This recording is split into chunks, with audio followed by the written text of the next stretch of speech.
If you saw me walking down the street, would you say hi? I think I might just steal your wallet and keep running, to be honest with you. I'm kidding.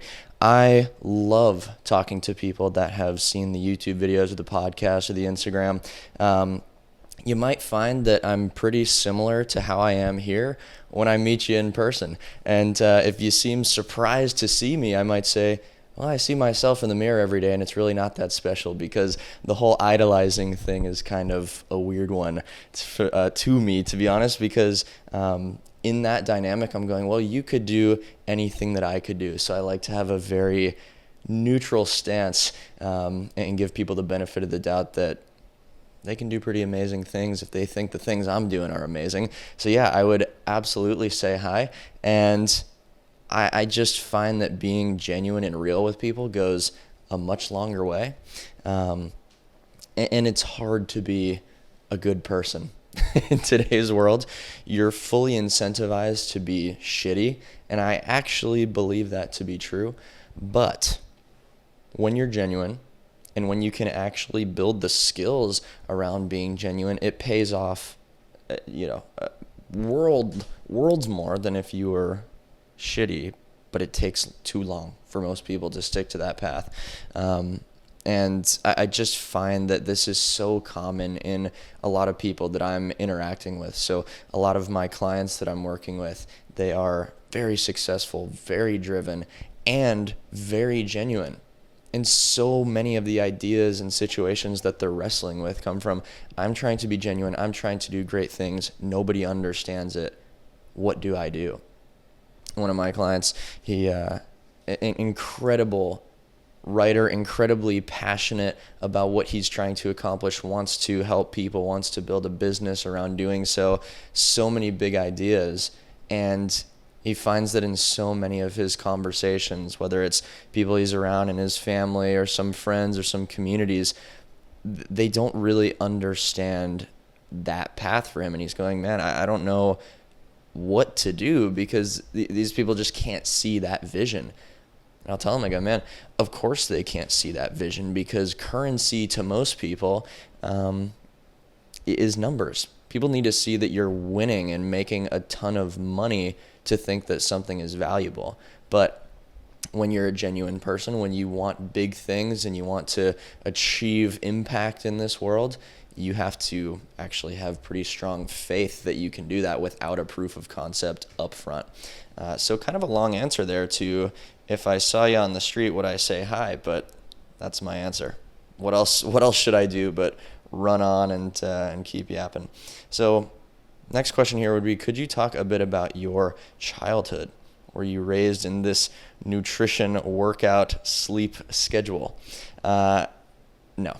So I would say my childhood was, economically speaking, pretty middle class.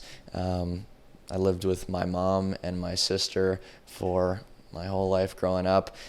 Really interesting dynamic there that might be for another episode of the podcast. But I would say a really big thing that consumed my childhood was a lot of worry and anxiety, because of the fact that I knew myself really early on. So being in school felt like this crazy mental jail for me, because I've always found so much comfort in understanding.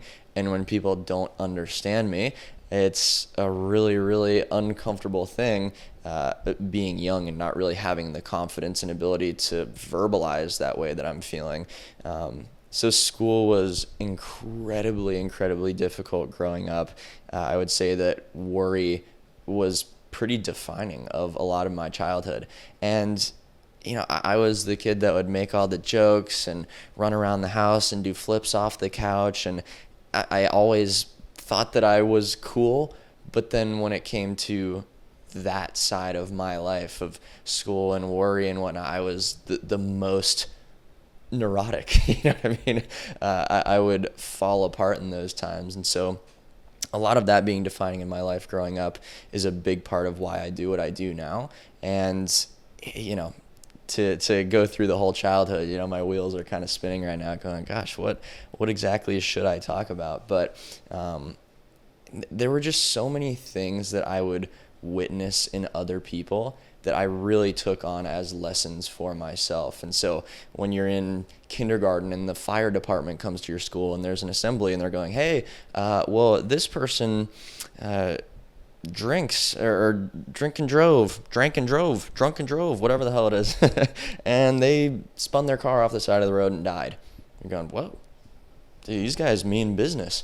Maybe I shouldn't do all of these things that I'm seeing these adults do and ruining their lives. And I took everything I would see as a lesson for myself and kind of built this library of information that I don't think enough people really take advantage of. If you see your mom screw up with something, go, geez, okay, roger that. I'm not doing that. If you see your dad do something terrible, you go, oh gosh, I'm not going to be like that. If you see your brother or your sister do something ridiculous, you go, man, maybe I shouldn't follow in these footsteps. And I just feel like that's such a free blueprint to follow, or to very much not follow. So being aware of kind of the good and bad things that I should and shouldn't follow growing up was a big one for me. And yeah, that's honestly a pretty tough question. There's a lot to it, but the second part of the question, talking about nutrition, workout, sleep schedule, that kind of thing, I think one of my earliest memories, every night before bed, I would go to my mom's room when I was little, and she would be doing sit-ups and stuff, and I just thought it was amazing back then, and to be honest with you, I think it's pretty amazing right now, because even those little mini data points are huge, because I'm seeing my mom committed to something. She's always doing 50 of these crunches, 50 of the other ones, 50 of the other ones, and then I would jump on top of her when I was really young, and then I would try and do some myself, and so it wasn't this whole family just all about nutrition and working out, but I saw people in my life doing these things, and yeah, I think it sets a freaking really strong example. And when you're that young, I mean, your brain is a sponge, and any form of a good example really, really resonates with you. I spent a lot of time with my grandparents growing up, and they'd be doing P90X every single day in the garage, and they got the weights, and so some really, really great examples there, but I wouldn't say that was pushed on me like crazy. Did a lot of sports and stuff growing up. Soccer was a big one for me, and then eventually just started doing flips and shit all the time. So I was kind of one of those parkour kids that's just doing flips off of every wall and climbing this, jumping off that. And yeah, I mean, that taught me a lot too, but it wasn't a suppressive form of getting into these things, if that makes sense. How do you deal with social anxiety? Well, here's an interesting one. When I was really young, to tie it back into this kind of timeline here, I was always the kid that didn't want to order at dinner. I wanted my mom to do it for me and that kind of thing. And I found that I wasn't actually afraid to talk to the person, to the waiter. I was just afraid of how my family was judging me, because at that time, it's so funny to reflect on these things, but I knew that I was the little kid. And I knew that from the perspective of the grown-ups in my family, that it was all cute and funny to watch me order. And I felt so embarrassed by that. So it wasn't even the actual fear of talking to the person. It was the fear of the judgment of those watching me talk to the person. I always look back on that and think, man, it's so funny, but it's also cool that I knew that. And I'm always kind of reflecting back to my younger self and realizing, gosh, when we were young, we actually know so much. We can pick up on so many little nuances and cues, and it's a pretty cool thing. But social anxiety, I think there's a couple different parts of this. There's the judgment aspect of what is the person I'm talking to going to think of me. And what you have to realize is, let's say you're approaching somebody that you find attractive. This person is intimidating to you, probably. No one's not nervous to go and do that. And so you're nervous thinking, oh, what are they going to think of me? Can you imagine for a second, though, that they might be wondering if they are good enough, if they are going to speak clearly enough, because you know what? They're talking to another person that they don't know. And the judgment that could come from you still applies.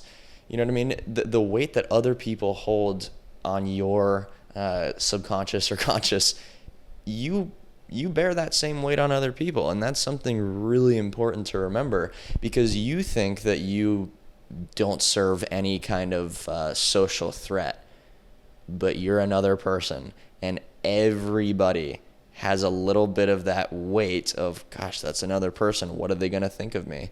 And think of people that go back and forth arguing in the comments section of an Instagram video. They don't know that person.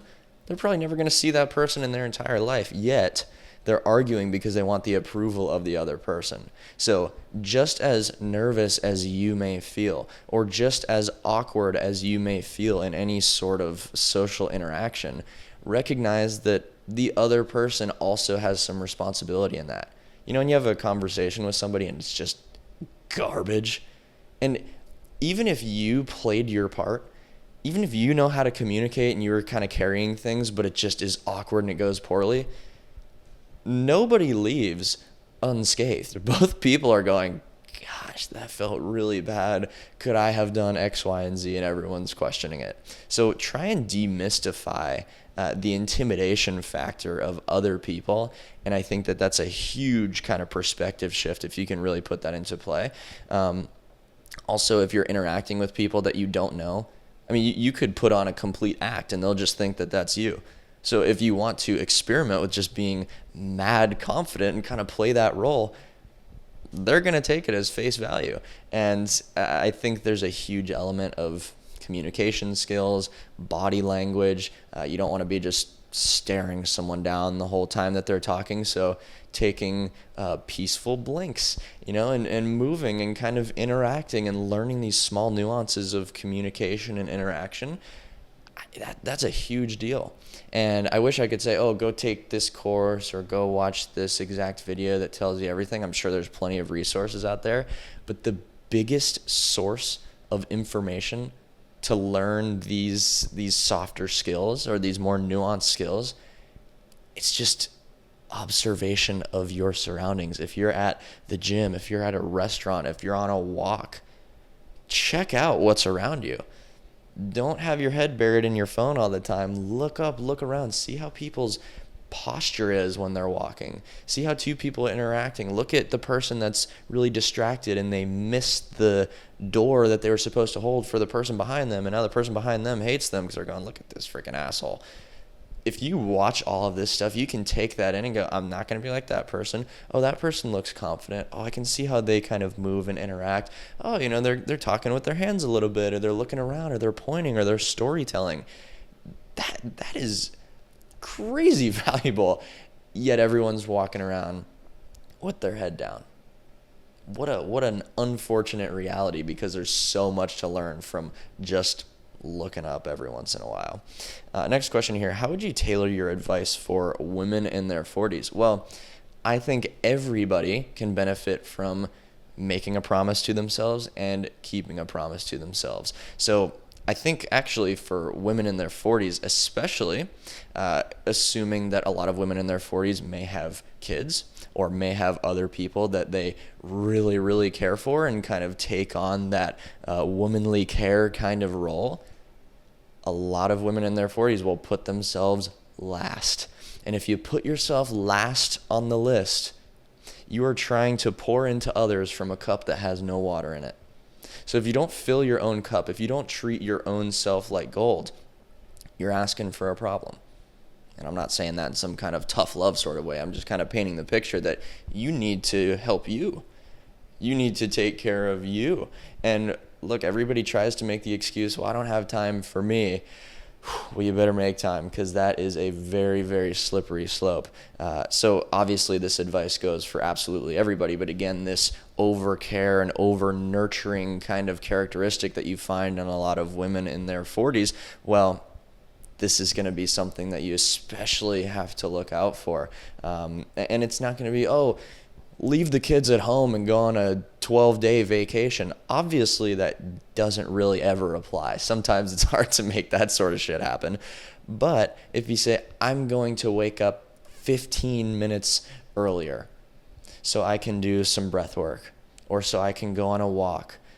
There's so many scenarios that are kind of flying in my mind right now. So pardon me if what I'm saying doesn't apply to absolutely everybody. But again, in a general sense, if you can find these little pockets of your time to just pay yourself some attention, everybody needs that so bad.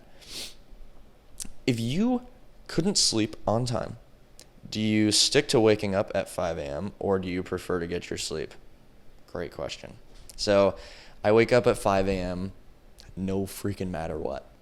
So in the last seven years, there's been 2 mornings that were non-5 a.m. mornings. And I think I've said it before, but maybe we'll save that for another episode because that was a hospital visit sort of debacle. And yeah, kind of a long story there. But I wake up at 5 regardless.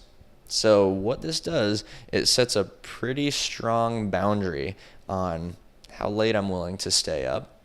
Because if I stay up till midnight, which I freaking never do, then I'm waking up at 5 and I'm going to feel massively tired. I'll tell you what, if I stay up till 9:30, 30 minutes past my desired bedtime, it's still a mess because my mornings are so involved.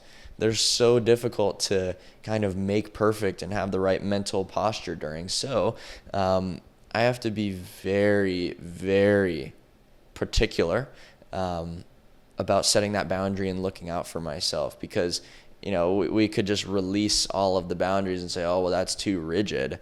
But time is still moving. So time is the most rigid thing we could experience, and that's always going to be chasing after you. So I prefer to stay ahead of it. I prefer to stay above that line. But you want to know the best teacher? Pain, tiredness, frustration.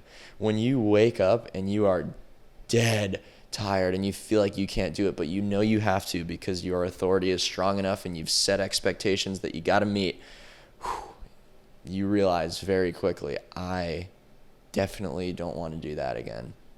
And I've had hundreds and hundreds of these moments. I'm not an absolute rigid monk or anything by those standards, but the 5 a.m. it happens every single damn day. And so I experience the 9:30 wake-ups, the 9:30 go to bed, and then waking up on the tail end of that, and I go, geez, I don't know, that sucks kind of, but sometimes the 9:30 isn't enough of a teacher because I can still make it happen. Sometimes 30 extra minutes of talking to somebody after 9 p.m. is worth having a slight bit more tiredness in the morning. But you get into 10 p.m. territory and 10:30 territory and 11 territory. Now we've got a problem. There was a time a few years ago. It was my friend's 21st birthday, and he threw this huge party, which is funny because he doesn't even drink or anything like that, but was friends with quite a few people that were those type of folks, and just had a freaking house full kind of party. And I've literally never, ever been to something like that. So this was my first experience of even being in a situation like that. And it's what you think the movies are. And I went, damn, this is pretty freaking accurate. Who knew? And for his sake, I just bit the bullet and I stayed up till 2 a.m. And I see that 2 on my phone and I'm going, well, promises are not made to be broken, so 5 a.m. is going to come pretty quick. And I made sure to go to sleep because I could have stayed up till 2 and then just gone outside and run a couple miles and then come back in and say, oh, I ran for today, and then sleep for the next 8 hours, but it doesn't work that way. So made sure I went to sleep and fell asleep at 2, and 5 a.m. comes around 3 hours later, alarm goes off, roger that. Hopped in the cold shower. So this was before the ice bath streak. That doesn't really matter, but still a daily responsibility. But jumped in that cold shower. then got dressed, went outside and hit the run. And one of my good friends who I'll actually be seeing very soon because I'm going home for Christmas, he was there too, and he got up with me. So, the 5 a.m. alarm really thins the crowd and shows you who's about it. And that boundary just makes a lot of sense to me, and it's a great teacher of responsibility and showing up for yourself in a pretty real way. So, question here: you started out by just running, then added the ice bath. Gosh, I keep talking about stuff that all connects to the next question. That's pretty good. Do you think that your routine will change? So, yeah, I've been doing the run. I think it's about 2,740 days in a row. Actually, how many days ago was June 13th, 2018? 2,741 days. Okay, so I was pretty close. So it's about 7.5 years. And that means I've been doing an ice bath every day for 1,041 days straight. Now, with the ice bath, I do it first thing in the morning every day. But if I'm traveling or somewhere that doesn't have just an accessible ice bath at 5 in the morning, I've gotten it done at some point in the day. So really the only time that's been the case is when I traveled to Austin before I moved to Austin. And yeah, we had a shower at the Airbnb, but not an ice bath. So I just cold shower, run, and then later in the day when we went to gyms and such, we got some ice baths in. But I don't know. I don't know if that routine is going to change. The run, of course not. The ice bath, when I'm at home and I just have an ice bath right outside, I'm going to keep doing that because it's one of the most potent forms of learning about yourself, and I hate it so much, and it's the most powerful thing that I've done consistently. So I don't plan to change it in that regard, but the ice bath is not practical. So if I'm going somewhere across the world and there just doesn't happen to be an ice bath where I'm staying, and I don't know, maybe I'm on some African safari and there just doesn't happen to be a bucket of cold water in the jungle, then I might just not be able to do it that day. And the last thing I want to do is let that get in the way of experiencing incredible things. So as long as it's practical, I'm going to keep doing that, but I don't want it to steal really cool opportunities away from me just for the sake of being rigid. Obviously, if you know me, I'm going to try and make some shit happen. So traveling back home for Christmas, I'll be in North Carolina, and a couple of my friends have ice baths, so that will be totally fine. And I have an inflatable one at my mom's house, so I'll just be setting that in the side of the yard and getting in that shit every morning. And it's going to do the trick because I'm pretty sure it's damn cold back home. It gets chilly here in the mornings, but I think it's not till January, February that it really starts kicking in. But yeah, I think my friend said it was 14 or 11 degrees or something the other day. So that'll be fun. Maybe we'll get to break some ice, but don't really see that changing anytime soon. This question is awesome. Do you ever have a pissed off for greatness attitude? Would you encourage that? The real question is, do I ever not have a pissed off for greatness attitude? I would encourage the hell out of it. Because here's the thing. Being pissed off, it's kind of this material pursuit. So if you had a conversation with your absolute highest self, you wouldn't be getting frustrated at little stuff. But I think there's something very human to allowing yourself to interact with that material frustration while still being in contact with your higher self. We have we do a little philosophy club here at the house on Saturday mornings, and we were talking about this yesterday very, very specifically, where you can live energetically, meaning that you realize all of the little bullshit of life doesn't actually matter at all, and you can just live above that. And I was kind of making the argument that, again, there's something human to interacting with the material. Hard conversations with people, that's material. Because both people are not just floating above themselves in their highest self form. You have to interact with the material because you've been placed in the material called Earth. And so this pissed off for greatness, I experience all of the time. And it's not this perfect Hallmark card sort of experience, but I think there's something very important to that. You know, I find it endearing. when my editor's on his computer and he's going, "This piece of shit," and I'm going, "Hell yeah, dude, let's go." Because essentially he's yelling at a computer, and I do it all the time too, but he's also in on the joke. So this was kind of a cool little discovery in the philosophy conversation. Some people experience the material frustration and that's it, right? And that would just be the pissed off part of this question. But pissed off for greatness attitude is recognizing that, yeah, I'm yelling at my computer right now, which doesn't have a soul. Well, maybe that's debatable now. But my computer doesn't have a soul, and it's just an object, and I'm yelling at it as if it's a person that needs to learn something from me. But also, I know that that's ridiculous. I know that I'm in contact with my higher self, but I'm still interacting with that material because, well, I'm human and I kind of want to be pissed off for greatness right now. So I think there's something very, very real about that. I am the epitome of that. I give myself full freedom to say this shit sucks and I'm not having it, and this person screwed me over and that's bullshit and blah, blah, blah, because, that's the way I feel. Expressing the way I feel is not going to be detrimental, as it can be with some folks, mind you, but the way that I live and the way that I follow through, it gives me that long-term assurance, so I am able to express my emotions in any given moment.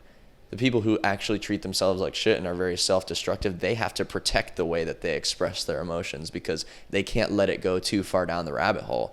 For me, I'll yell at Premiere Pro every once in a while and go, what is this piece of shit program? How do you know?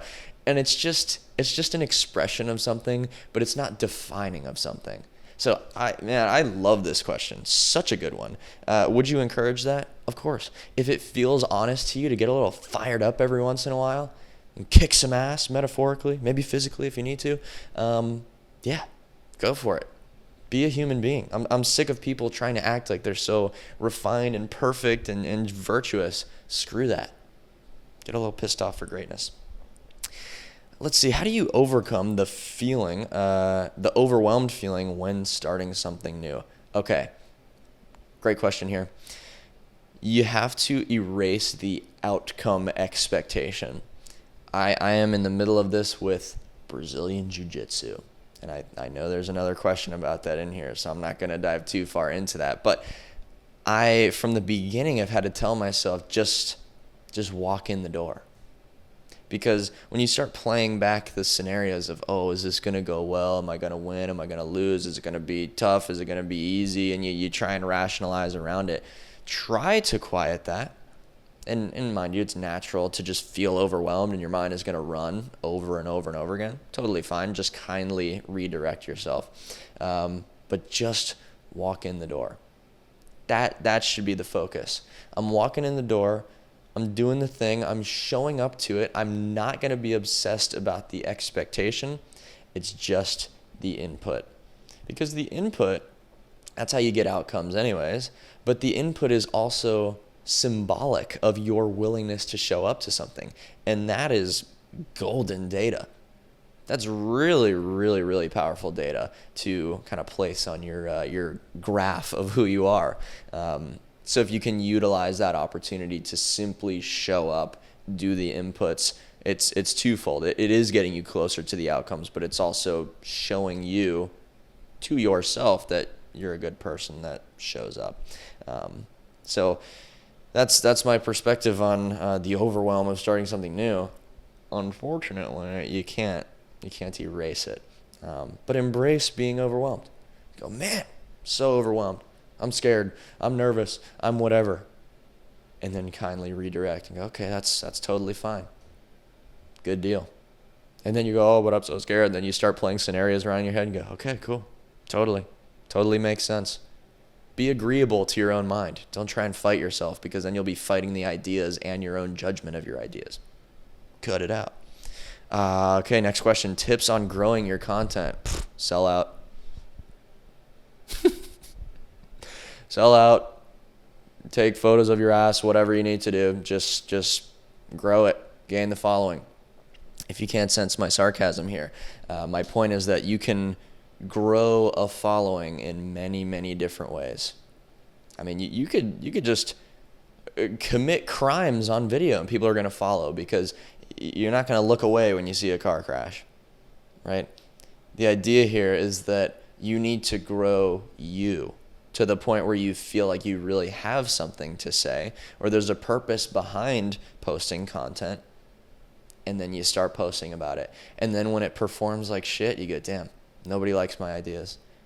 And then you put the ideas out there again, and it performs like shit, and you go, man, nobody likes my ideas, what the hell? And then you put the same ideas out there again, and you put some new ideas in there, and no one gives a shit. And then you keep doing that, and then one day, oh, someone gives a shit. And then a bunch of people do. And then more than a bunch of people do. And then you're still playing a game of attention, whereas the real, genuine people on these social media platforms, they're trying to build understanding. Why do you think I've been sitting here speaking into this camera with a microphone in front of my face, answering questions for 31 minutes and 34 seconds? It's because I want to build understanding. I want you to be able to sit here and say, oh, yeah, this guy is kind of working through his ideas. He's not just a snippet of 30 seconds saying, I know everything, here's the deal. And no matter who you are, if you're sharing advice that you think is very true and it's in 30 seconds and it's void of any kind of nuance and detail and back and forth, you're going to be seen as, oh, this person thinks they know everything. They're so arrogant and whatnot. But when I can share some advice and then back off and go, well, surely there are so many scenarios. Maybe this doesn't perfectly apply to you, but you can see what I'm working with here. I'm just one person in an empty room speaking to a camera.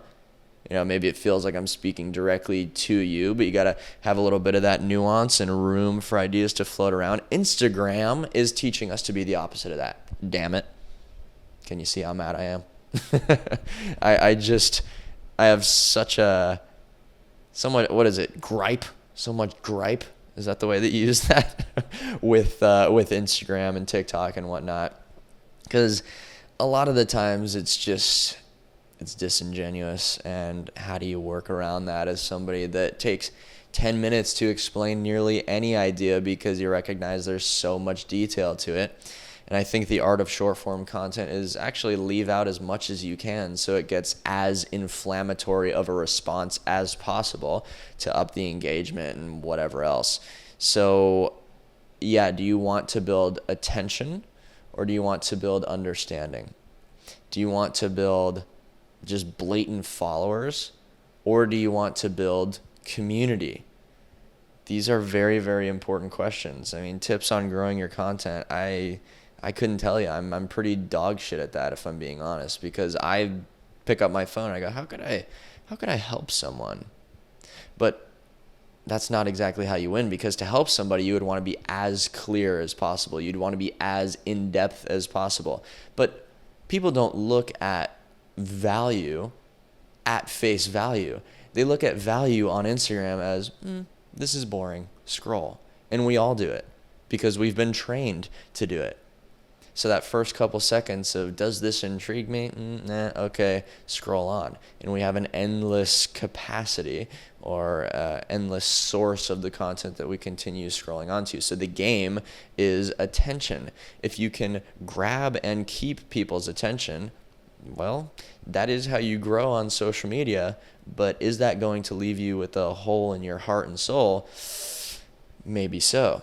So make sure that you know who you are and what you actually care about before you go posting and hoping to grow. Ooh, here we go. How has your progress with BJJ been? Brazilian Jiu-Jitsu. You inspired me to start as well, and I enjoyed a lot. Well, I'm so glad that you love it. I can't say the same. If I'm being totally honest, I don't love that because I already work out a ton. It's another thing to add. It's another thing to puzzle piece into the athletic pursuits. However, I love what it's going to be. I love that 5 years from now, I'll be able to kick everyone's ass if I needed to. And surely that's going to lead to me never kicking anyone's ass, because when you're a decent person, you usually don't have to do that. But to have the ability and the skill set, that's a different kind of confidence attached to you. So I'm climbing that mountain Like I mentioned before, I'm showing up, I'm walking through the door, I'm doing my best, and I leave and I go, okay. So I do it twice a week right now. And I am at the point, so I think I've been doing it for about 8 or 9 months total. I'm at the point where I can see some things starting to click.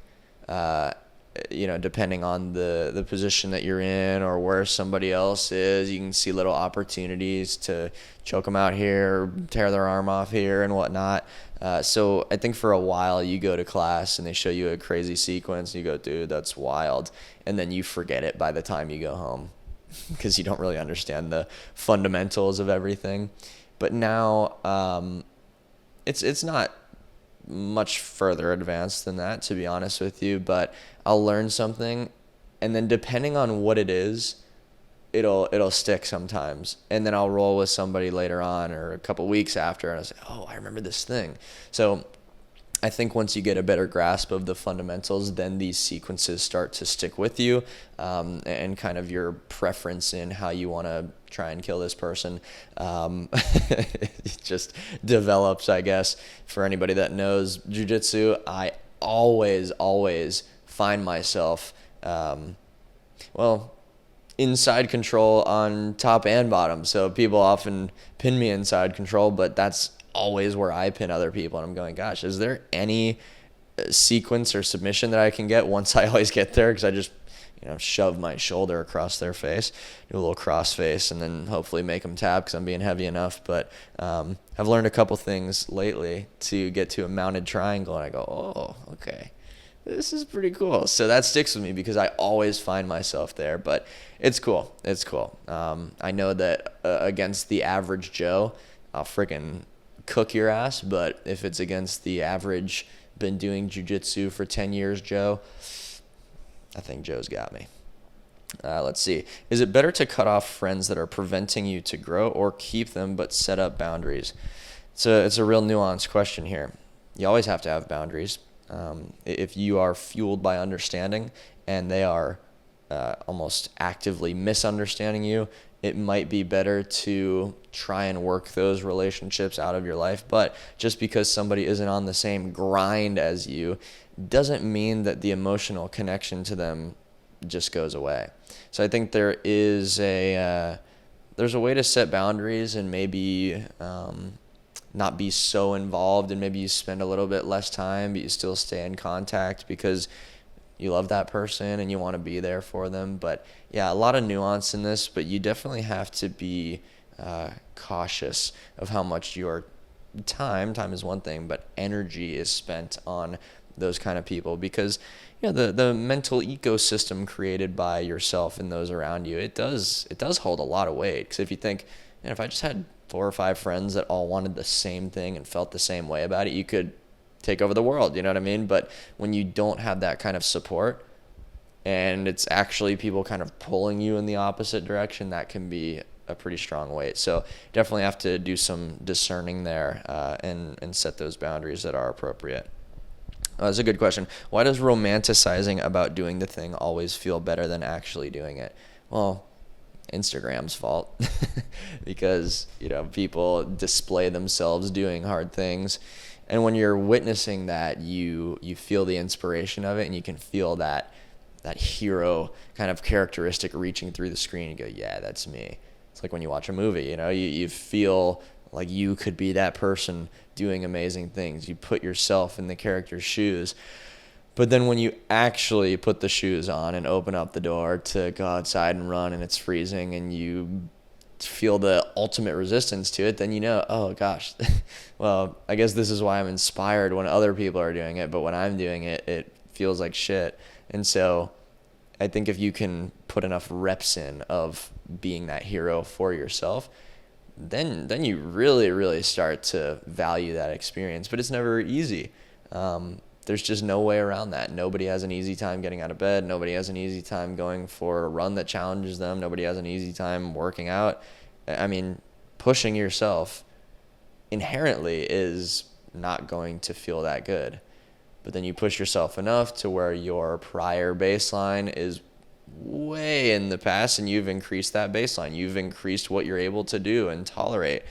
It's a pretty strong thing. So yeah, the romanticizing, I think, just comes from these cultural talking heads and people that make it that way. And it's a very celebratory kind of experience of running a marathon or something. When you really grasp what it feels like, then you start to tap into reality a bit. What is a societal norm people accept without questioning, but should be? Drinking alcohol.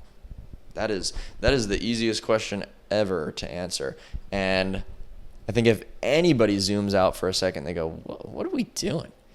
We have these drinks that are unhealthy, irrefutably unhealthy, and it's just the biggest part of our culture to drink them on the weekends, every weekend at least, and it helps you, I don't know, trick yourself into turning into the person that you kind of know you are deep down. And when you're a liar, you really start to lie. And when you're a piece of shit, you really turn into a piece of shit. And when you're really funny, you get super extra funny, and it just amplifies the characteristics that are deep down in people. That's weird. And people that don't drink, i.e. me, oh my, you've never drank before? And you get all the questions. Mind you, I love the questions because I have answers to them. But who's questioning in the opposite direction? Why do you drink? What is that? Are you hiding from something? Are you distracting yourself from something? Is there something deep down that you don't like? If you ask those questions, and that's threatening. You're an asshole if you ask those questions. But gosh, everybody has a question to ask about why I don't do the thing. Again, I love them. But yeah, I think that one needs to be questioned big time, because our culture at this point is literally distraction. And that's almost all there is to it. If you don't feel good, well, make yourself feel good right now. Don't think about the future. Don't think about your health. Don't think about anything, really. Just act on your emotions and then remain a slave to yourself for eternity. That doesn't sound too healthy, but we just do it. You just do it. 21st birthday? Come on now. Let's have some beers, baby. Come on. 21? What, you're 21? You haven't gotten drunk yet? What the hell are you doing? I think I had milk and steak on my 21st birthday. I feel like that has to be the case. But yeah, why are we not questioning that one, you guys? Let's see here. Tactical strategies to improve speaking and articulating thoughts and ideas out loud. Boom. You're watching it. You're hearing it. You're witnessing it. Start a podcast. Damn it. Record yourself speaking for a minute a day on your phone. If you don't like to look at yourself while you're speaking, do a little voice memo. A little voice memo journal. Beautiful, beautiful habit. Because writing is one thing, you can really refine your ideas, and I do that a good bit as well. But just kind of the open-ended speaking like this teaches you a lot. And it really gets the wheels turning, and it places this responsibility on you to not give a damn speech. You can't be giving a speech, because the moment you do that, you're trying to tie the bow and make yourself look perfect, and then you miss one word and the whole thing crumbles. If you notice the way that I approach this podcast, I've got some questions, got some ideas. When I'm doing my own, I'm looking at my thing, reading a couple of my notes, and I'm just talking. I'm just being myself. And when I first started this thing, I'm going, okay, you can't do the speech thing. You have to be able to just exist with the imperfection and look up at the ceiling and try and find the right words and mess this up and watch back the episode and go, God, why did I miss that thing that I wanted to talk about, and have that happen 100 times over? And now I can just sit and talk and be here with you. That's a very, very powerful skill. So the easier, more entry-level version of that, again, would be some form of, a 60-second little voice journal every day, talking about something you learned, a conversation that you had, telling a story. Storytelling is really powerful, and I'm trying to improve on that, because I recognize I have a lot of stories, but I don't know, maybe I feel like I'm wasting time telling them, and it's just not the case. So yeah, that is a beautiful way to practice that, and listen back to it and see how many times you say like and and I use a lot, because it's almost an ask for approval in a way. Like, It's very similar. It's a softener because nobody wants to stand on business with what they're saying. So if you see someone wearing a blue shirt, yeah, his shirt was like blue. Because if you say the shirt was blue, then you feel like people are going to judge you by your words. But sometimes the damn shirt is blue. And the first time, oh, there it was, I'm going to be thinking about it, damn it. But the first time I recorded a podcast with a friend of mine, I thought it was awesome. And we were having these great ideas going back and forth. I'm thinking, yeah, I'm the podcast man, let's go. And then I listened back to the episode. And I said like about 4 million times. And so there's been 2 stints of removing like from the vocabulary. And I'm going to be completely honest with you. Unless I'm using it as a comparison term, oh, it tastes like blank. You can correct me here if I'm wrong, but I don't think I've done it one time during this podcast. I don't think I've done it one time in months. I took like out of the equation here, again, unless it's used in a comparison kind of way. So if you work on it, if you bring it to the front of your mind, you prioritize it, you can do some pretty good things with your language. Let's see here. Ooh, what are some of your go-to snacks? Well, fruit. I really crush fruit. Blueberries, dangerous. I eat the whole box every time I eat blueberries. It's just kind of the assignment at this point. I have ventured into some of the avocado oil chips and whatnot because it's just potatoes, salt, and avocado oil. So I don't really tweak over things like that when it's super few ingredients and you know what's going into it. Because, if I can make potato slices with avocado oil and a little salt on it, then okay. As long as I'm looking at a decent brand, then I'm fine with eating that. 100% cacao with honey. These chocolate bars with the local honey. God bless America. That's next level right there. If you haven't tried it, you have to. Let's see. I don't really venture out that much. I guess with the little chip pattern here, there's these plantains chips kind of things, however they're called. But they're crispy plantains with salt, and that's it, I think. So those are freaking insane. And I'll just chug milk every once in a while if I need to. Coconut water is really good. I don't go too crazy with the snacks, but those are some of the go-tos that are freaking really good. And last question of the Q&A podcast. 48 minutes in. God. This is going on. Here we go. How to deal with being alone and feeling like nobody understands you. Here's the thing. If you are alone, I'll challenge you. Perhaps you are not alone, but you are by yourself. If you don't have the right people around you, very much alone type of feeling. But there are people in the world that feel the same way you do. I promise. I really promise you. So you're not alone. You might just be by yourself as far as you know. Okay? The best way to feel understood is to understand yourself fundamentally. So if you don't take the time to sit with yourself in a way that is a kind form of discovery, then you're always going to feel fundamentally misunderstood.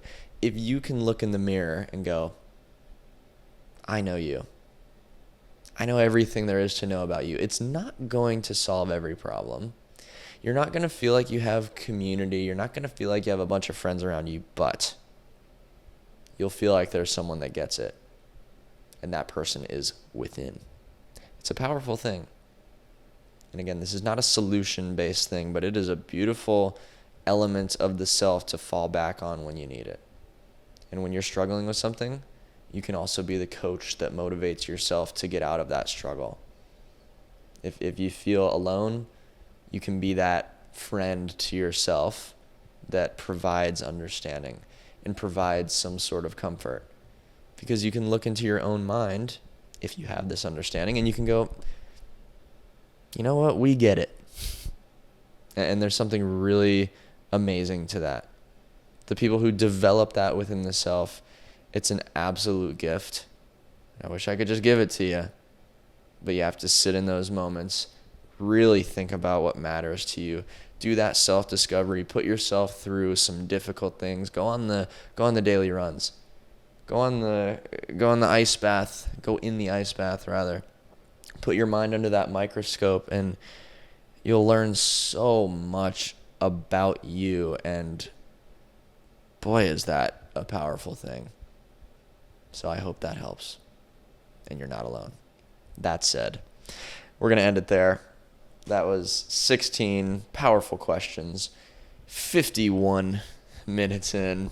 I really took it to some length this time, but I love talking through these ideas, and I hope more than anything that you can walk away from listening to this episode with something to hang on to, something to implement into your life, a helpful perspective,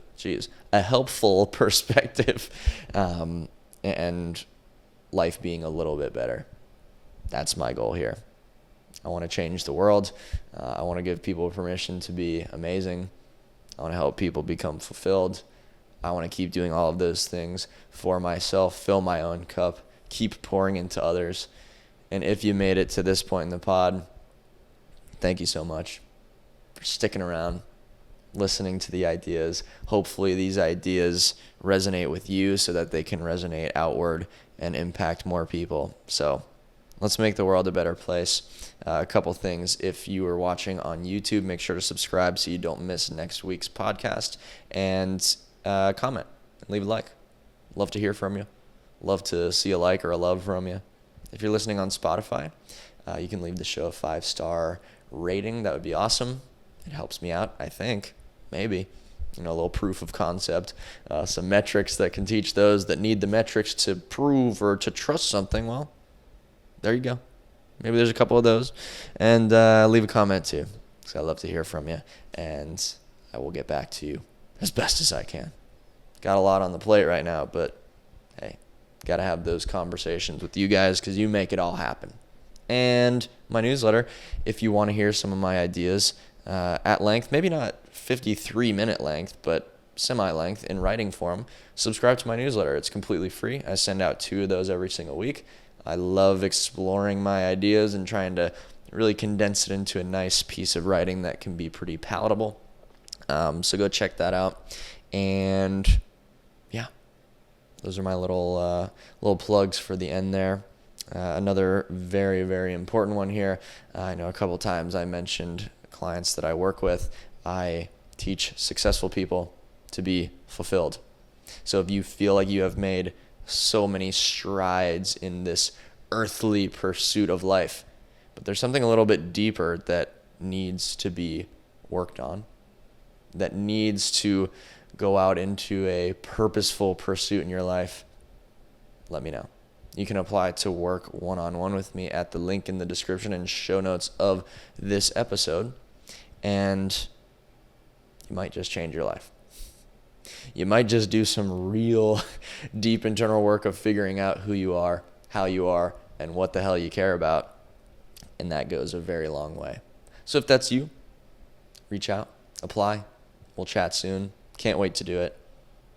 Oh my gosh, and last but not least, how could I forget the no phone dinner? When you're eating dinner tonight, you're not going to be on your phone. You're not going to be on your laptop. You're not going to be watching TV. Absolutely none of it. Okay? Please sit with yourself or your friends or your family. All of those are great opportunities to embrace being a human, embrace the air conditioning noise, embrace the view out the window. Give yourself that opportunity to be in the present moment. And man, life is going to change. A change gonna come. Oh, yes, it will. I go to the podcast and I go outside. Ba-da-da-da-wow-wow. See you next time. It's been a long ass podcast, but I know